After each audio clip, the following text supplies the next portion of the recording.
This is Ryan Elliott for Boxing Social in association with Betfred. We're in Los Angeles. We just had another big fight announced. Danny Jacobs, we've taken on the man with me, Julio Cesar Chavez Jr. Julio, thank you for joining us. How are you, mate? Good. I'm ready to fight. At this point, we know you're in another huge fight here with Danny Jacobs. You were out recently, but obviously after the Canelo fight, there was a lot of inactivity. Did you need a big name like Danny Jacobs to motivate yourself and for us to see the best of you at this point? It's not because I need a name. It's because it's a good opportunity for me, I have a fight in Mexico, so I win in the first round. So somebody asked me about if I want to fight Daniel Jacob, and I say yes because it's a good opportunity for me. I'm continue training after my fight, so I'm ready. Now, you've had a lot of experience, you've fought world champions, you've fought some of boxing's biggest names. Where do you rate Danny Jacobs in your mind among those you've fought in the past? I think he's one of the best, one of the best he ever fought because he is a good boxer, He changed the southpaw, he used good the ring, so he's a good boxer, but he have 2 wars against Canelo and against Triple G, so maybe he never fought a guy like me, so it's a different style. Danny Jacobs, towards the end of his reign at middleweight, was a very big middleweight. He's now coming up to 168 to face you. His first time up at 168. What advantages do you feel you'll have? What can you utilize to win this fight?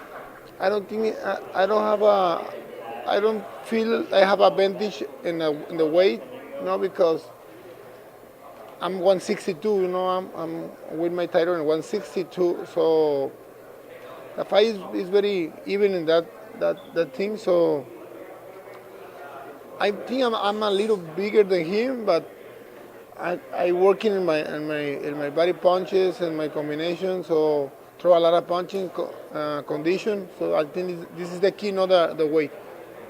As mentioned, after the Canelo fight, there was quite a long period of inactivity. I was just wondering if you could explain, Julio, why that was. Was it just a case of taking some time away from the sport? What was it? Yes, I think time away to the sport. I think in retire or continue in boxing. So I want to continue to fight. I think I have something more for show the people. So I'm ready to fight. As I mentioned, Julio, you've been involved in some really big fights. The Canelo fight, you've been in your fair share of world title fights as well. What remains the ambition for you at this point? What's it about at this point? Is it to try and win another world title? Is it about money? What is it at the minute that you're sort of striving for? Yes, I want to win another world title. Yes. Now, I've got to ask you, your former foe, Saul Alvarez, Canelo, we saw him become a 4/3-weight world champion, depending on what you think, against Sergey Kovalev last weekend. What do you make of the fight? I'm sure you catched it. Well, I think Canelo looked good, but at the same time, I have a lot of advantage of Kovalev, like rehydrate. These things affect Kovalev, but Canelo's doing good. He's a better boxer than Kovalev, and it's congratulations for Canelo. You've shared the ring with him. Do you now see Canelo as the number 1 pound-for-pound fighter in the world? I don't know. Maybe him and other 2 names like Lomachenko and Crawford. I think these three the best. Now, Julio, I have to ask you, there was an incident recently which was shared around the boxing world, the news, that you had declined a Vada test. Could you just clarify this situation? I'm sure you've been asked about it a million times, but in your own words, what actually happened there? No, I don't know what happened because I don't have a license for professional fighter now, so it's impossible to decline a test because I don't have license for professional fighter. But it's not my problem. It's